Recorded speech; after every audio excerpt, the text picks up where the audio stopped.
প্রিয় দর্শক, প্রীতি ও শুভেচ্ছা নিন।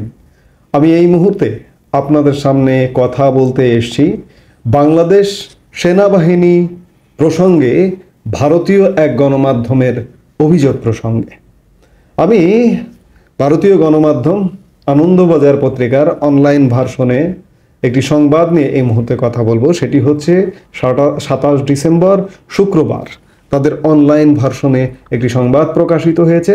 সংবাদটির শিরোনাম হচ্ছে 53 বছর পর বাংলাদেশে ফিরছে পাক ফৌজ, অস্বীকার করল ঢাকা। সংবাদে বলা হচ্ছে যে যুদ্ধ শেষ হওয়ার পর পেরিয়ে গেছে 5 দশক, আপাতশান্ত পদ্মাপারে ফের পা রাখতে চলেছে এককালের শত্রু তথা গণহত্যাকারী ফৌজ। পরিস্থিতি যেভাবে নতুন দিকে বাঁক নিয়েছে তা দেখে ভুরু কুঁচকেছেন প্রতিরক্ষা বিশেষজ্ঞরা। উত্তর পূর্ব ভারতের নিরাপত্তা নিয়ে উদ্বেগের সুরও শোনা গিয়েছে তাদের গলায়। কুর্দিতে বসা ইস্তক ভারত বিরোধী মনোভাব বজায় রেখেছেন বাংলাদেশের অন্তর্বর্তী সরকারের প্রধান উপদেষ্টা মোহাম্মদ ইউনূস। একথা সত্য যে ভারত বিরোধী একটি মনোভাব বজায় রেখেছে মোহাম্মদ ইউনূস। সাম্প্রতিক সময়ে পাকিস্তানের সাথে সুসম্পর্ক তৈরি করতে দেখা গিয়েছে তাকে।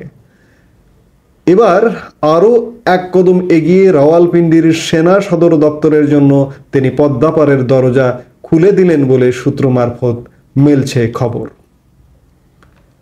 পাকিস্তানের সাথে সম্পর্ক উন্নয়ন হচ্ছে, পাকিস্তানের সাথে ব্যবসা উন্নয়ন হচ্ছে, এগুলো আমরা দেখতে পাচ্ছি। কিন্তু সেনা বাহিনীর সাথে যে একটা সংযোগ হচ্ছে এগুলো আমরা এখনো দেখতে পাচ্ছি না। কিন্তু আসলে ভেতরে কি ঘটছে, ভারতীয় গণমাধ্যম এমন খবর দিচ্ছে কেন, এই প্রশ্ন থেকে যায়। সূত্রের খবর, বাংলাদেশ সেনাবাহিনীকে প্রশিক্ষণ দিতে ঢাকা, ময়মনসিংহ, খুলনা, কুমিল্লায় আসছে পাক সেনা। ফলে প্রায় 53 বছর পর ফের রাওয়ালপিন্ডির সেনা অফিসারদের পা পড়বে পদ্মাপারে। মেজর জেনারেল পদমর্যাদার পাক সেনা অফিসার বাংলাদেশের ফৌজকে প্রশিক্ষণ দেবেন বলে জানা গেছে। একাধিক সংবাদ মাধ্যমের প্রতিবেদন অনুযায়ী আগামী বছরের ফেব্রুয়ারি থেকে ধাপে ধাপে প্রশিক্ষণ দেবে পাক সেনা। প্রথম পর্যায়ে প্রশিক্ষণ চলবে ময়মনসিংহ ক্যান্টনমেন্টে। বাংলাদেশের এই সেনা ছাউনিতেই রয়েছে ট্রেনিং অ্যান্ড ডক্ট্রিন কমান্ডের সদর দপ্তর। জানা গেছে প্রথম পর্যায়ে প্রশিক্ষণ শেষে হতে প্রায় 1 বছর সময় লাগবে। বাংলাদেশের সেনাবাহিনীর মোট 10টি কমান্ড রয়েছে।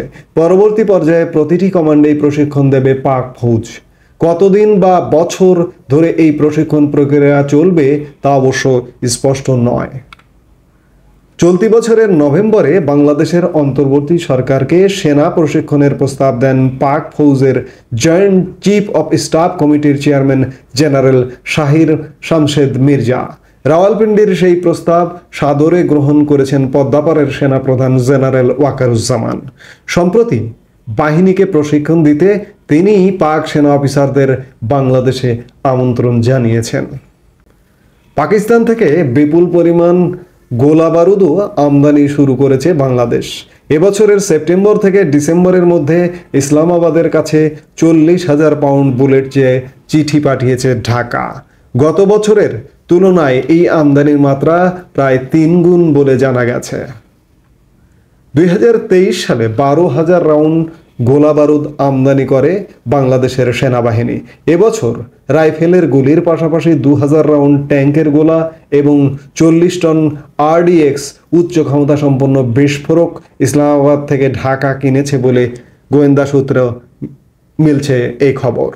পাশাপাশি পাক নৌসেনার সঙ্গে যৌথ মহড়ায় যোগ দিয়েছেন বাংলাদেশের জলযোদ্ধারা। করাচি বন্দরে হওয়া এই মহড়ার পোশাকে নাম ছিল আমন 2025। প্রায় 15 বছর পর পাক সেনাবাহিনীর সঙ্গে গা ঘামাতে দেখা গেছে বাংলাদেশের নৌসেনাকে।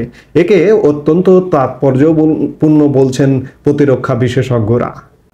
শেখ হাসিনা বাংলাদেশের প্রধানমন্ত্রী থাকাকালীন পাকিস্তানের সঙ্গে কোনো মহড়ায় যোগ দিত না বাংলাদেশের ফৌজ।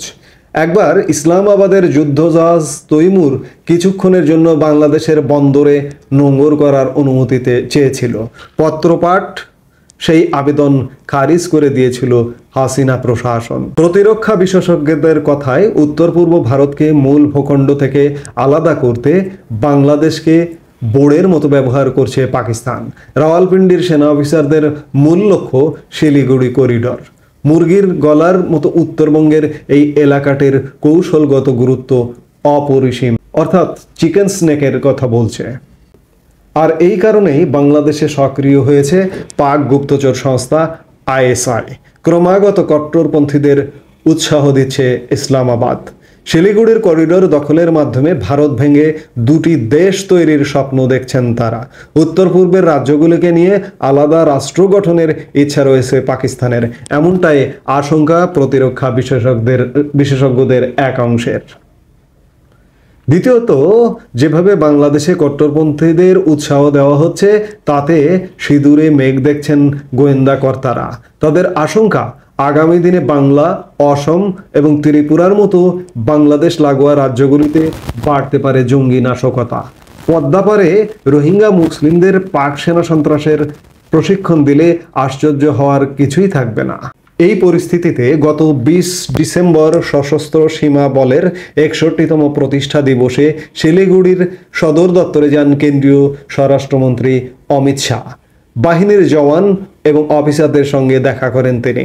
বাংলাদেশ সীমান্তের অতন্ত্র প্রহরী বিএসএফও রয়েছে তারই মন্ত্রকের আওতায়। শিলিগুড়িতে মোতায়েন বাহিনীকে সদা সতর্ক থাকার নির্দেশ দিয়েছেন অমিত শাহ। গত 2 মাসে পাকিস্তান থেকে অন্তত 2টি মালবাহী জাহাজ এসেছে বাংলাদেশের বন্দরে। সাধারণ পণ্য নাকি তার আড়ালে গোলাবারুদ ঢাকায় পাঠাচ্ছে ইসলামাবাদ, ইতিমধ্যেই তা নিয়ে তৈরি হয়েছে সন্দেহ। গোটা ঘটনার উপর কড়া নজর রাখছে নয়াদিল্লি। 1971 সালে পদ্মাপারে নারকীয় গণহত্যা চালায় পাক সেনা। এর নেতৃত্বে ছিলেন লেফটেন্যান্ট জেনারেল টিক্কা খান। এই সময়ে অবশ্য পাকিস্তানের অংশ ছিল আজকের বাংলাদেশ। অফিসার টিক্কার নির্দেশে 30 লক্ষ বাঙালিকে খুন করে তার ফৌজ।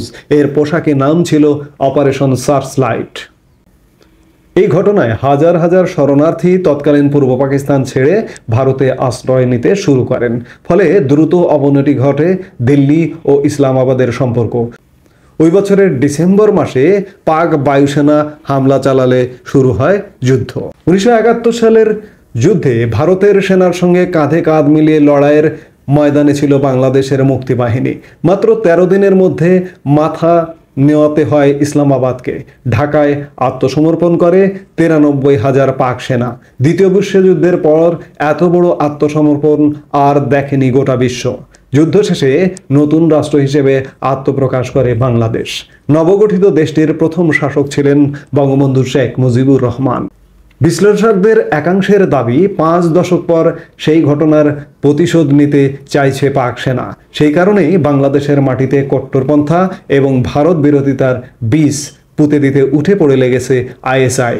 এই হচ্ছে ভারতীয় গণমাধ্যম আনন্দবাজারের প্রতিবেদন, যেটি শুক্রবার প্রকাশ হয়েছে। এর প্রেক্ষিতে বাংলাদেশের সেনাবাহিনীর আইএসপিআর বা আন্তঃবাহিনী জনসংযোগ পরিদপ্তর শুক্রবার একটি প্রেস বিজ্ঞপ্তি দিয়ে জানিয়েছে যে এই যে ভারতীয় গণমাধ্যম আনন্দবাজার যেটি বলছে এটির কোনো সত্যতা নেই, এটি ভিত্তিহীন।